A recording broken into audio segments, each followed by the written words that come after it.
Um, it's a pretty broad topic, of course, but one of the things that we've learned out of the Asia-Pacific cities is actually how to amalgamate the idea of neighborhood strategies and really take them into a vertical kind of format. So although Singapore is quite a dense city in of itself, if you compare it to cities like Hong Kong, Tokyo, Shanghai, there's still a tremendous amount of room to actually go upwards. And I think that really fits into the idea of sustainability that Singapore has because of the land constraints. So what we've been doing is trying to figure out more of a programmatic way of mixing neighborhoods. And so I guess one can say that almost everything that we do in Asia Pacific is mixed use. But the idea goes beyond the way that an Orchard Road, for instance, has kind of a retail base. It's got residences or offices behind. But what we're doing in the rest of the cities is actually stacking them up on top of one another. And rather than the traditional ways of layering them like pancakes, what we're doing is pushing retail, F&B, the idea of events and performances much higher up into the sky, and actually pushing residential uses and office and workplace environments down so that instead of a horizontally stretched neighborhood, we have a vertically stretched neighborhood. Some neighborhoods are really retail precincts, like Causeway Bay in Hong Kong, for instance, is traditionally known as a retail precinct. And so you can go vertical and still push people up high. But what we're finding these days is the idea of repositioning these retail assets because of the changes, for instance, in the way that senior citizens are living. They're no longer just globally living out in gated kind of communities with healthcare. They're much healthier. They want to be much more active.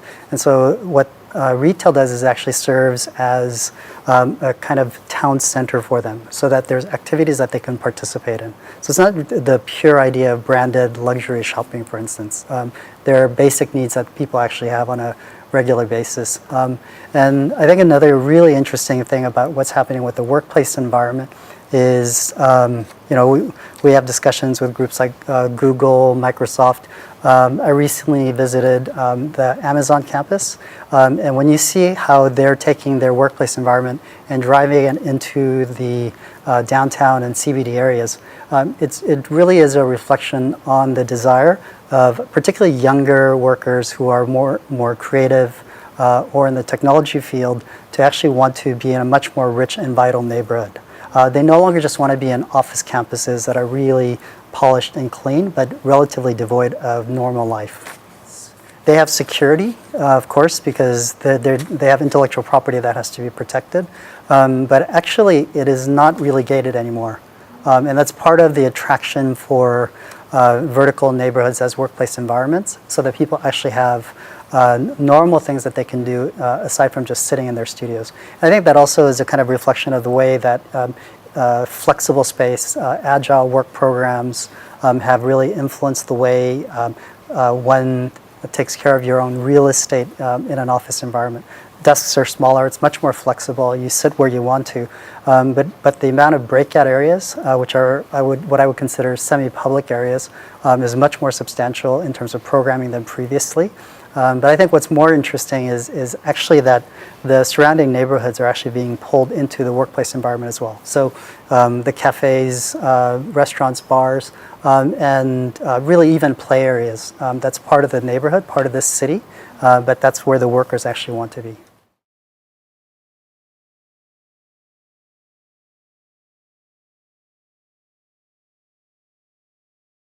I'll sort of split it between what we do in mainland China, which is kind of a universe on its own. The work that we do in places like Australia, which is really tied more to the Western cultures and developed countries. And then Southeast Asia is kind of a mix of the two. The search really is to find the contextual DNA that will allow us to program and design something which is unique to the city in of itself. So when we say contextual, it doesn't mean like what you guys have done here in terms of refurbishing heritage in Chinatown. It isn't necessarily historical.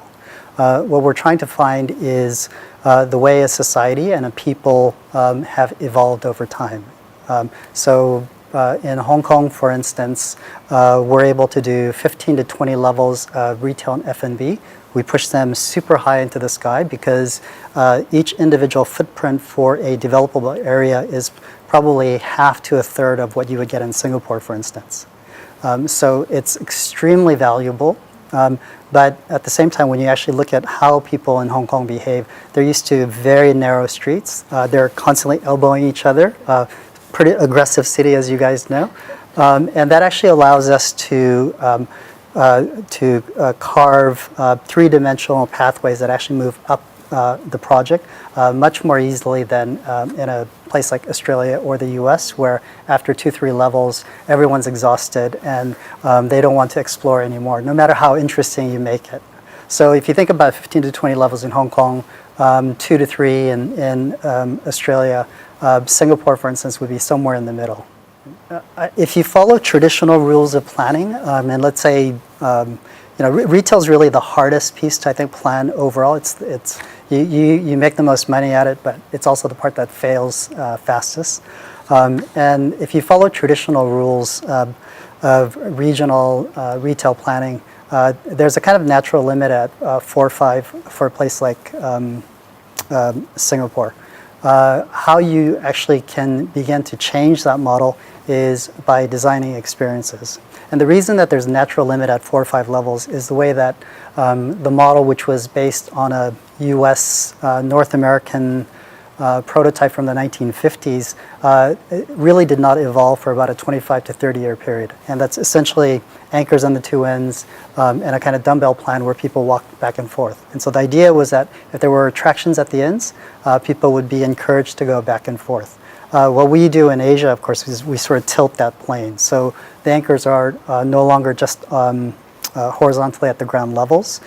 We don't even have enough space for that, frankly, but we began to shift them vertically, and much more radically than we would in North America. So a natural 4 or 5 level, for instance, might actually get pulled to 8 or 9 levels. And as I mentioned before, in Hong Kong, in our project in Mongkok, it's actually 15 levels. And it's the idea of creating those attractions, but you have to also then tailor it specifically to the context and again the people. So Langham Place for us was a really interesting project because that part of Kowloon is a bit of a rat's nest of many different things. But the part that I think most people did not actually notice is there's a very young, vibrant, active group of people who love to explore that area. So the idea was to deliver them to the top of the project and then have them kind of circulate back down.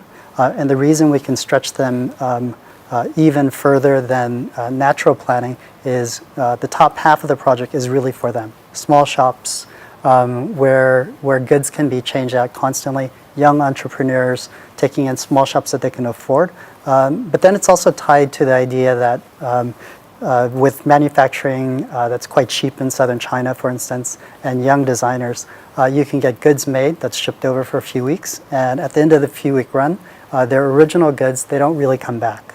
And so the younger audiences then are encouraged to go back and continue to explore.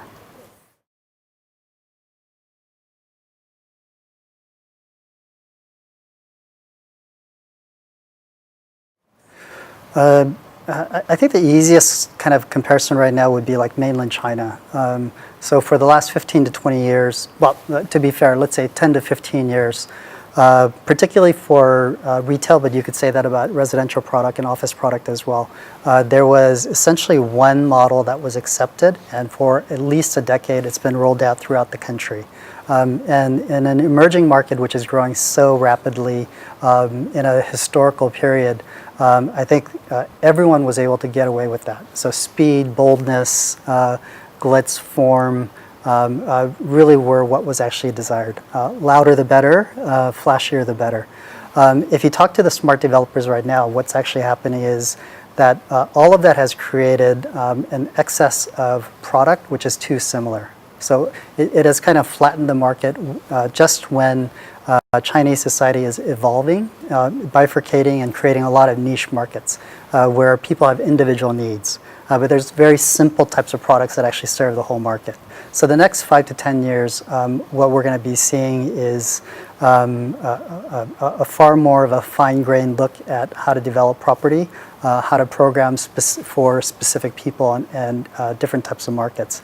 And so if you're looking at 2 million square feet malls that serve the retail function, you might see a lot more at 400,000, 500,000, which is more lifestyle size, but even smaller, that's actually serving more of a neighborhood or an office complex or a residential complex that's really about a specific need rather than just big brands where everybody was in a rush to buy goods through its kind of upward period. I'm probably the wrong age to understand it completely, but clearly the threat of online and digital that's been around for I would say about 10 years. That hasn't really come to fruition, and the threat was supposed to be that it would wipe out retail, for instance, and and one could even say a certain amount of the food sector as well with deliveries. But of course, what's actually happened is that the millennials in particular, I think 78% of millennials will use some online transaction in order to get their goods or research or do a combination. But it's really been an augmentation of the primary retail experience. And if we refer back to that conversation about mainland China, for instance, rather than the same type of projects and continuing to roll them out, and that's one of the things I'm going to mention about Orchard Road as well. That sameness has to change because there's no incentive for people to continue to explore. And the idea of offering retail and F&B is really about exploration because, at least in Asia Pacific, it's really kind of a form of public space replacement. And of course, we know that it's privatized, but in terms of the way that people in cities occupy retail spaces, it's almost like a public space. It serves a similar kind of function. So I think a big trend over the next few years will be repositioning of projects. The biggest, best located may be able to get away with their dominance, but other people will actually have to begin to reposition it. And that inflection could mean that there's a lot more showcasing, for instance, because people can explore, find information about anything. So when you go to a retail project, for instance, it's not necessarily that you need 300 inline shops to compete with your neighbor. There might be 100 great shops. There might be more of a showcase where brands are actually putting out great experiences so that with your digital media, you also have a physical way of actually encountering the goods, services, or experiences and trying to connect the two parts together, the physical and the digital together. We definitely think that they're really working in concert. It's not necessarily that one's going to wipe out the other because no matter how much we're connected to our devices, at the end of the day, we're still social people. And in particular with the way Asian societies are, we have a desire to eat, dine, converse. That's really never going to go away.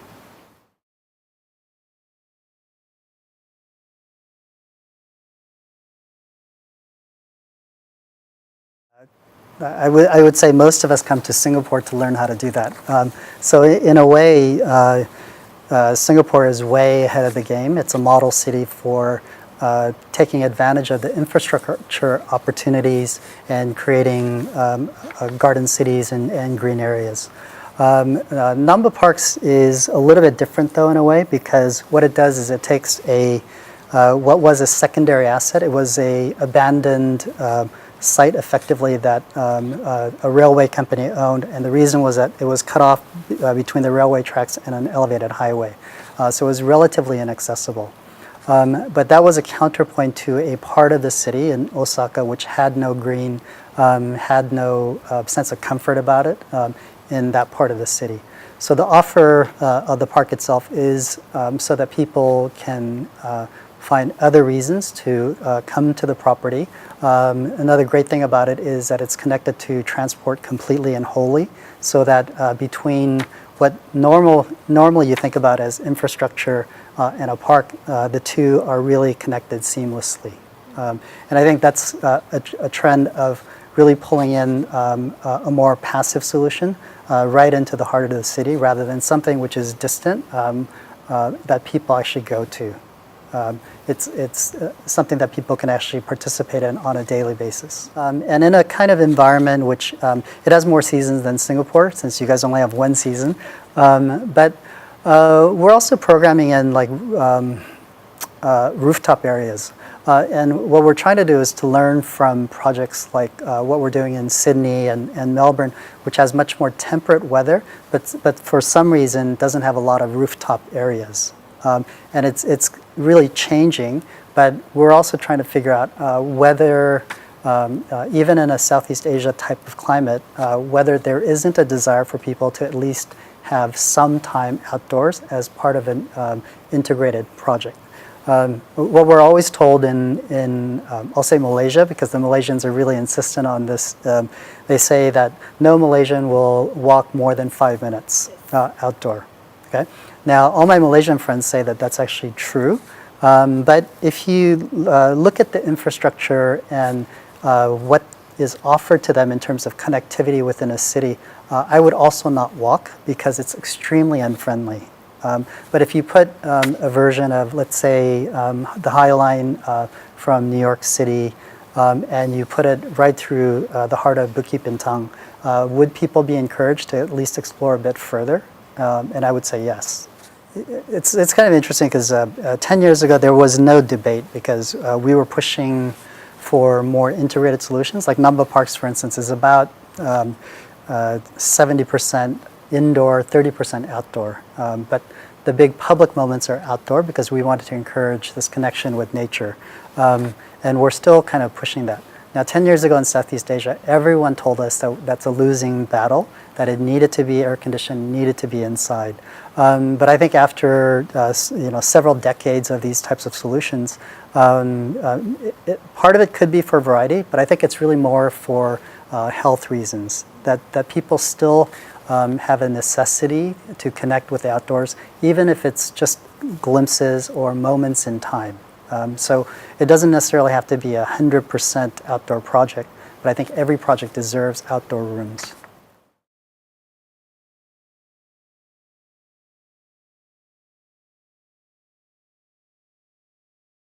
I think it's actually so ingrained in our kind of philosophy that perhaps we don't even talk about it anymore, but we should, because that's the part that really drives our work foremost. Of course, we're architects. We want to design beautiful forms and buildings, but the inspiration is really to provide places for people. And there's a kind of metric sometimes that we look at, which is repeat visits. And I think that's a really significant one. The desire for somebody to continue to come back to a place because they find comfort, joy, pleasure, something to learn, and of course as a social gathering space as well. People drive other people, of course, in terms of attraction. People drive the economy in terms of the way our owners actually require a project to be really populated. But in terms of the way that it serves a function for the city, and as I mentioned before, that it tries to take on aspects of public realm, which is so necessary for emerging market cities. That's probably the number one driver for the success of a project. So we have to design something which is comfortable and interesting. And I would say these days you have to design in adaptability because the kind of formats that we're used to, even things like lease terms, that's all going to change. So you have to almost design for temporary types of behavior, new ideas to come through that you just cannot predict. And rather than putting them at the corners of projects which have less commercial value, you're going to end up putting them right front and center because that's why people will be going there to explore. There's a kind of 50-50 rule that we use, which is most of the developments, no matter what, it's actually more like 80-20. Most developers actually have a preconception of what it is that they think that they want. Tried, tested, it's what everyone recommends. is done, and that's really because it's safe. But of course, it's all backward-looking. So how do you create a proposition which is forward-looking? And with the rate of change, and whether it's technology or people's exposure to travel around the world, or brands which are now infiltrating every part of the world, there's fewer brands that actually will exist for long periods of time. So I think the idea should be that half of it, yes, it's something that is tested, but the conception of the whole other half should be about exploration. Now, some of that will be interesting tenants that come in and have that as a kind of basic idea. But there's also other parts, local tenants, and even people who are going to take over public realm program spaces, pop-ups. All of that should be actually encouraged.